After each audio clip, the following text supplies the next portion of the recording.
अस्सलामुअलैकुम students, welcome करता हूँ आपके अपने चैनल के नर्स में। जैसे कि आप लोग जानते हैं, हमने स्टार्ट किया है BS nursing first semester KMU की इम्पोर्टेंट स्लाइड न्यू स्लाइड। और आज हमारा लेक्चर है माइक्रोबायोलॉजी का second unit control of micro organism पर।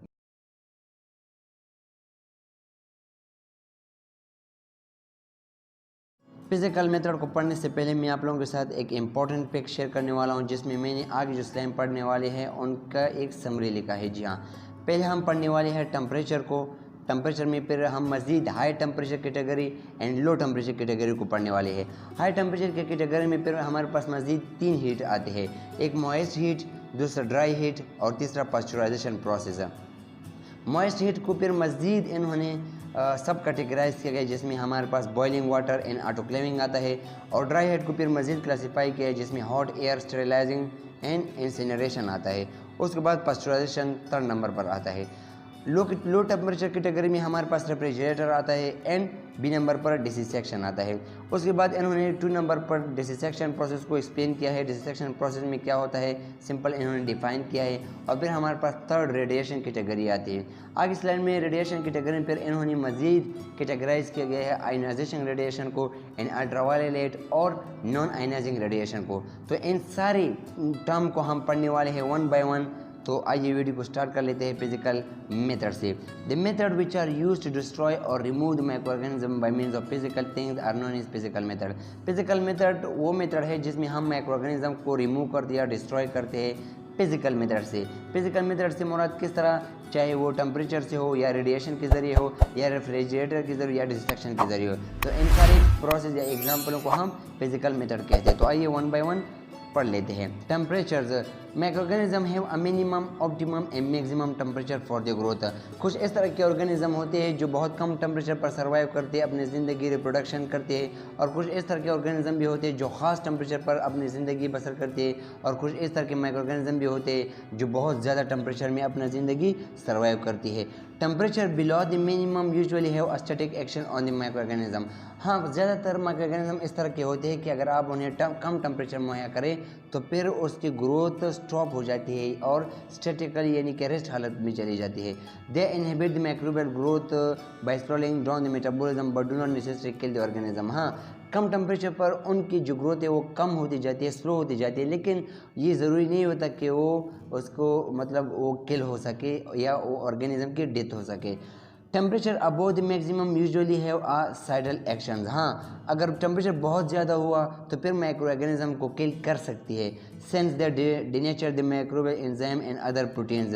हाँ, बिकॉज अगर आप ज़्यादा टेम्परेचर देंगे तो उनकी जो एंजाइम एक्टिविटी है या प्रोटीन जो है माइक्रो ऑर्गेनिज्म की स्टॉप हो जाती है, ख़त्म, डिनेचर हो जाती है। Temperature is a very common and effective way of controlling micro organism. Temperature बहुत ही एक अच्छा फैक्टर है किसी भी माइक्रो ऑर्गेनिज्म को ग्रोथ को कंट्रोल करने में, यानी कि उसे किल भी कर सकती है, ग्रोथ भी स्लो करवा सकती है या ग्रोथ भी इंक्रीज़ कर सकती है। तो टेम्परेचर बहुत इम्पॉर्टेंट फैक्टर है माइक्रो ऑर्गेनिज्म के लिए। यहाँ हमारे पास कुछ खास टेम्परेचर रिलेटेड टर्म है जिन्हें याद करना, अंडरस्टैंड करना बहुत इंपॉर्टेंट है, बिकॉज यहाँ से कई एमसीक्यूज आ सकते हैं कि what is DTP, what is DTT, what is TRD. तो बहुत इंपॉर्टेंट है, आइए इसको अंडरस्टैंड करते हैं। The lowest temperature at which all the bacteria in a liquid culture are killed within 10 minute. सबसे कम वो टेम्परेचर जब हम किसी भी लिक्विड को ले और उसमें बैक्टीरिया डालें और विद इन 10 मिनट उस बैक्टीरिया को लिक्विड में किल करें, तो उसे हम थर्मल टेम्परेचर यानी डेथ पॉइंट कहते हैं, TDP। थर्मल डेथ टाइम कैसे कहते हैं? The time required to kill all the bacteria. हमारे पास वो टाइम जो सारे बैक्टीरिया को किल करते हैं इन लिक्विड में एट अ गिवन टेम्परेचर, एक खास टेम्परेचर पर, तो उस टाइम को हम कहते हैं कि this is called thermal death time. इसके अलावा डेसिमल रिडक्शन टाइम हमारे पास क्या है? द टाइम रिक्वायर, हमारे पास वो time to kill 90% of the bacteria in a liquid culture at a given temperature. एक ख़ास टेम्परेचर पर अगर हमारे पास किसी भी लिक्विड में 90% बैक्टीरिया को किल किया जाए, उस टाइम को क्या कहते हैं? डेसिमल रिडक्शन टाइम, जो बहुत इंपॉर्टेंट है। TDP, TDT एंड DRT, ये टर्म आप लोगों को ज़रूर याद रखनी चाहिए और यहाँ पर 90% आप लोगों को याद रखना चाहिए। अभी हम पढ़ने वाले हैं हाई टेम्परेचर को। हाई टेम्परेचर में फिर हम मज़ीद moist heat and dry heat को पढ़ने वाले हैं। तो आइए स्टार्ट कर लेते हैं हाई टेम्परेचर से। Vegetative microorganism can generally be killed at temperature from 50 degree to 70 degree with moist heat. यहाँ पर important MCQs है कि moist heat को देने के बाद कितने टेम्परेचर पर हमारे पास माइक्रोऑर्गेनिज्म किल होते हैं। तो वेजिटेटिव मैकेनिज्म को किल करने के लिए जो मॉइस्ट हीट रिक्वायर होती है वो है 50 degree to 70 degree. Moist heat से मुराद लिक्विड कंटेनिंग हीट यानी कि बॉयलिंग की शक्ल में या स्टीम की शक्ल में। Bacteria and spores however are very resistant to heat and extended exposure to much higher temperature is necessary for their destruction. चूँकि बैक्टीरियल एंड स्पोर बहुत रेजिस्टेंट होते हैं, बहुत स्टेबल होते हैं टेम्परेचर को, तो इसलिए बहुत ज़्यादा टेम्परेचर रिक्वायर होती है उनको किल करने के लिए। हाई टेम्परेचर में be applied as either moist और ड्राई हीट। हाई टेम्परेचर हम किस शक्ल में दे सकते हैं किसी भी बैक्टीरिया को किल करने के लिए? मॉइस्ट हीट की शक्ल में एंड ड्राई हीट की शक्ल में। तो आइए मॉइस्ट हीट को पहले पढ़ते हैं।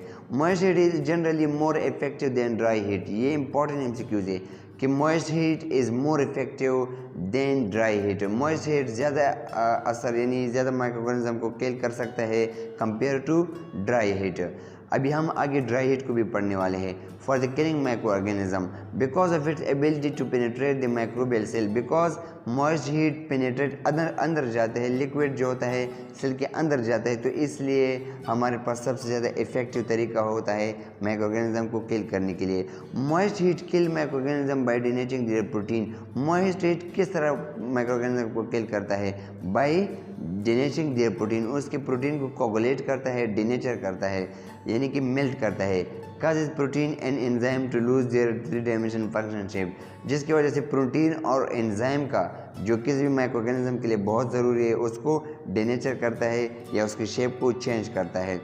It is also melt lipid in cytoplasm membrane. ये जो बैक्टीरिया की साइटोप्लाज्म में जो लिपिड होते हैं उनको भी मेल्ट कर सकता है, तो इसलिए ये बहुत ज़्यादा इंपॉर्टेंट प्रोसेस है। इसके फिर 2 टाइप से एग्जांपल है, बॉइलिंग वाटर और ऑटोक्लेविंग। तो मॉइस्ट हीट हम 2 तरीक़ों से दे सकते हैं, एक बॉइलिंग वाटर की शक्ल में और दूसरा ऑटोक्लेविंग की शक्ल में। तो आइए पढ़ते हैं बॉइलिंग वाटर की शक्ल में। Boiling is the process of turning a liquid into vapor and for a certain atmospheric pressure the boiling happen at a specific temperature। एक ख़ास टेम्परेचर के साथ जब हम किसी भी वाटर को टेम्परेचर देते हैं तो फिर वो वाटर जो लिक्विड्स होते हैं वो ट्रांसफॉर्म होते हैं इनटू वेपर्स। तो इस प्रोसेस को क्या कहते हैं हम? Boiling water. Boiling happens because molecule of the water or any liquid literally gain enough kinetic energy to lose their intermolecular force that exists in the liquids।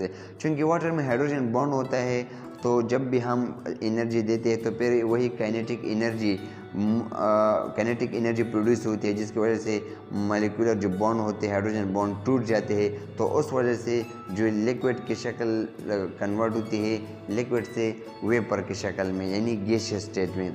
Boiling water यानी जो 100 degree पर होता है will generally kill vegetative cell after about 10 minute of the exposure. जब हम किसी भी water को 100 डिग्री तक बॉयल करते हैं और वो भी 10 मिनट तक, तो फिर उसमें जो ऑर्गेनिज्म होते हैं वेजिटेटिव सेल होते हैं वो कम्प्लीटली किल हो जाते हैं। However, certain viruses such as hepatitis virus may survive exposure to boiling water for 30 minutes। लेकिन कुछ और माइक्रोऑर्गेनिज्म होते हैं जैसे कि हेपेटाइटिस वायरस, ये भी इंपॉर्टेंट है। कौन सा वायरस? Hepatitis virus. अगर हम 30 मिनट तक भी बॉयल करें तब भी वो किल नहीं होते, बिकॉज वो बहुत ज़्यादा रेजिस्ट करती है टेम्परेचर को। And endospores of the sudden Clostridium and Bacillus species में survive even hour of the boiling. हाँ, कुछ एंडोस्पोर्स भी होते हैं। एंडोस्पोर्स जो बैक्टीरिया के एंडोस्पोर होते हैं तो बहुत ज़्यादा रेजिस्टेंट होते हैं टेम्परेचर को। ऑटोक्लेविंग हमारे पास सेकंड मेथड है मॉइस्ट हीट देने का, और इसमें हम क्या करते हैं, एक डिवाइस को इस्तेमाल करते हैं जिसे हम ऑटोक्लेविंग मशीन भी कहते हैं। प्रेशर कुकर की तरह एक डिवाइस होता है जिसमें हम सर्जिकल इंस्ट्रूमेंट को या किसी भी यूटेंसिल को रखते हैं अंदर ताकि हम स्टेरिलाइज कर सकें उन्हें कम्प्लीटली। तो autoclaving employees a steam under the pressure. ये अंडर द प्रेशर काम करता है, ये भी इंपॉर्टेंट है। Steam and under the pressure यानी कि इसमें स्टीम जनरेट होता है एक ख़ास प्रेशर के साथ, जो अभी हम पढ़ने वाले हैं, और इंपॉर्टेंट एमसीक्यू यहाँ से आ सकते हैं। Water normally boil at 100 degree, however when put under the pressure water boil at high higher temperature. हाँ, वाटर 100 डिग्री तक बॉयल करता है, लेकिन अगर हम ज़्यादा प्रेशर प्रोवाइड करें, जैसे कि यहाँ एक प्रेशर कुकर की तरह एक डिवाइस है, तो फिर ये इसकी जो बॉइलिंग पॉइंट है वो बढ़ जाती है 121 डिग्री तक।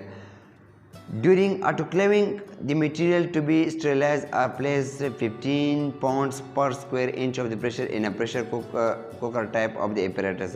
तो प्रेशर कुकर की तरह एक मशीन में हम जब यूटेंसिल रखते हैं तो कितने प्रेशर के साथ 15 पाउंड पर स्क्वायर। ये इंपॉर्टेंट चीज़ यहाँ से आ सकता है कि ऑटोक्लेविंग मशीन में हम कितना प्रेशर रखते हैं, 15 पाउंड्स पर स्क्वायर। ये प्रेशर का यूनिट है पाउंड्स। तो ये अपने याद रखना है कि हम एपरेटस में 15 पाउंड्स पर स्क्वायर एपरेटस तक प्रेशर प्रोवाइड करते हैं, जिसकी वजह से उसके बॉयल पॉइंट बढ़ जाता है।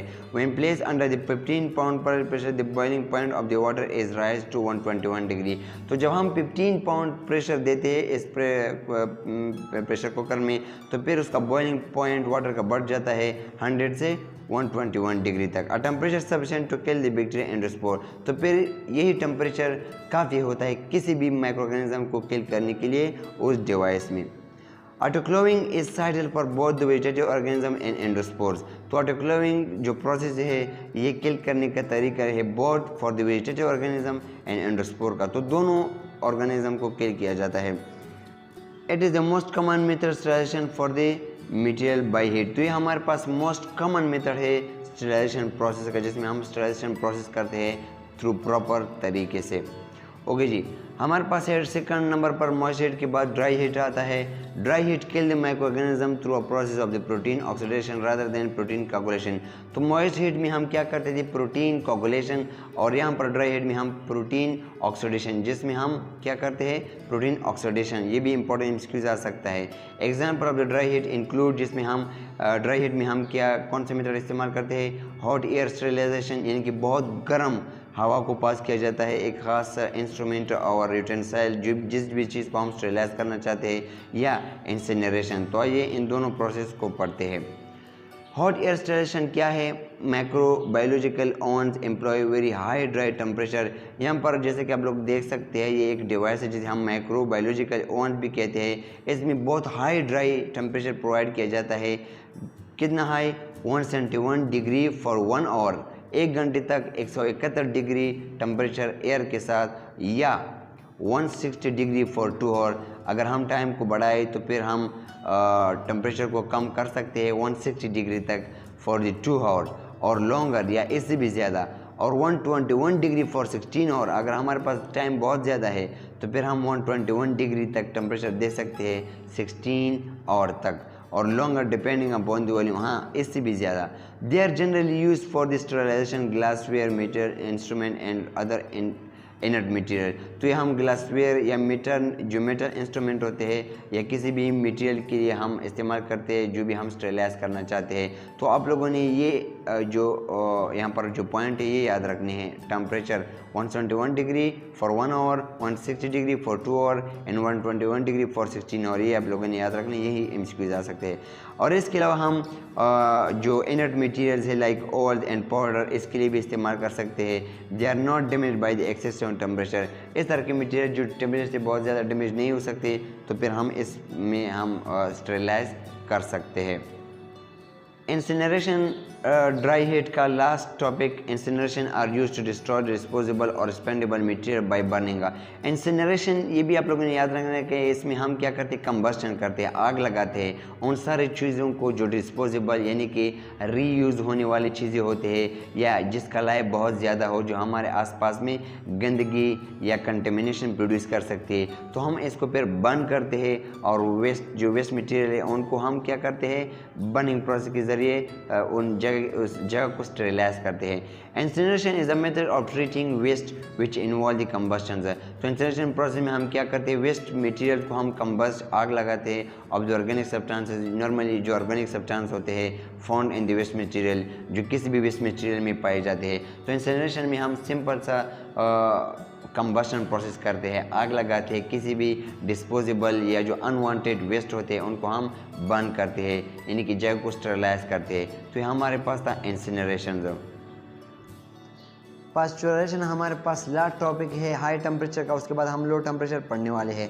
पास्चुराइजेशन प्रोसेस पहली बार 1863 में लुईस पास्चर ने किया था, जो बहुत इंपॉर्टेंट प्रोसेस है बिकॉज ये यूज़ किया जाता है मिल्क को प्रिजर्व रखने के लिए या किसी भी बेवरेज को प्रिजर्व रखने के लिए। तो इसमें क्या होता है, माइल्ड हीटिंग दिया जाता है मिल्क को ताकि और अदर मटेरियल्स को, ताकि माइक्रो ऑर्गेनिज्म को किल किया जाए और पैथोजन को किल किया जाए मिल्क में या किसी भी मटेरियल में।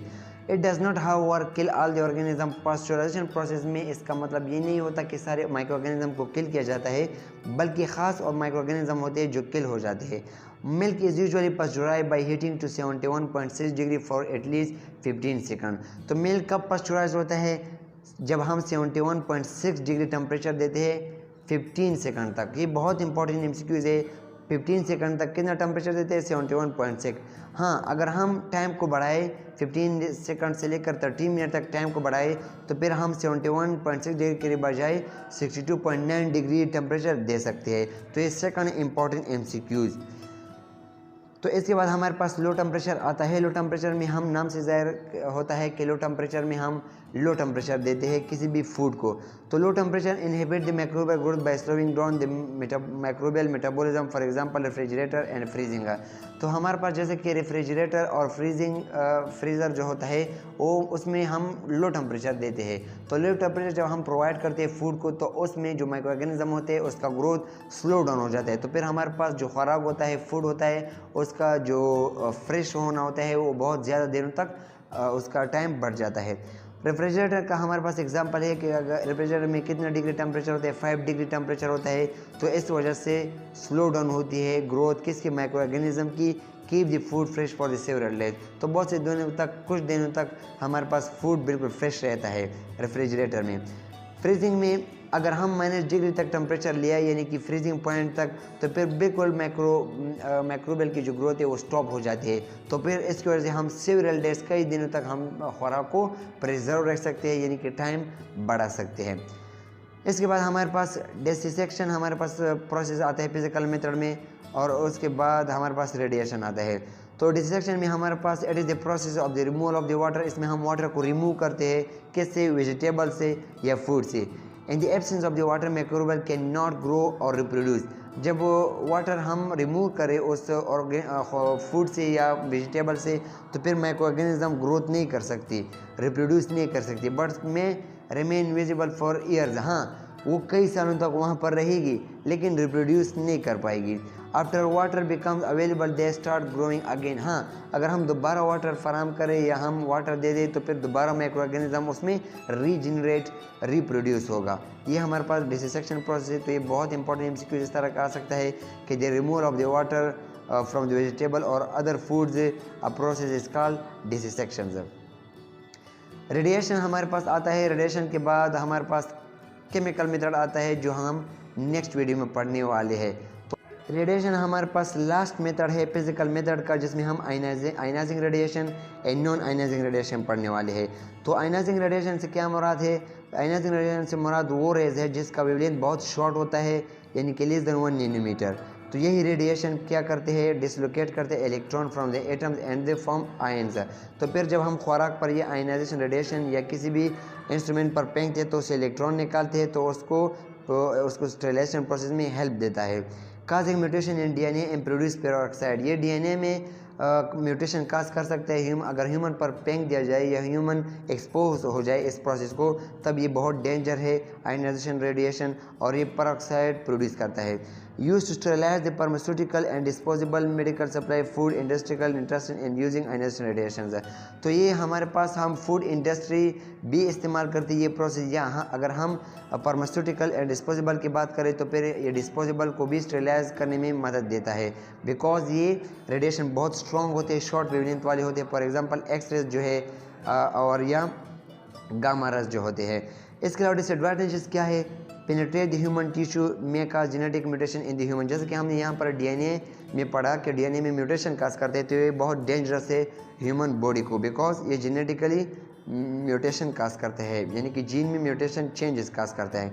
यहाँ पर डायग्राम में आप लोगों को बताया जा रहा है कि आयनाइजेशन में हमारे पास अदर सोर्स न्यूक्लियर रेडिएशन में एक्सरेज, गामा रेज आते हैं, alpha particle, beta particle, neutron radiation आते हैं।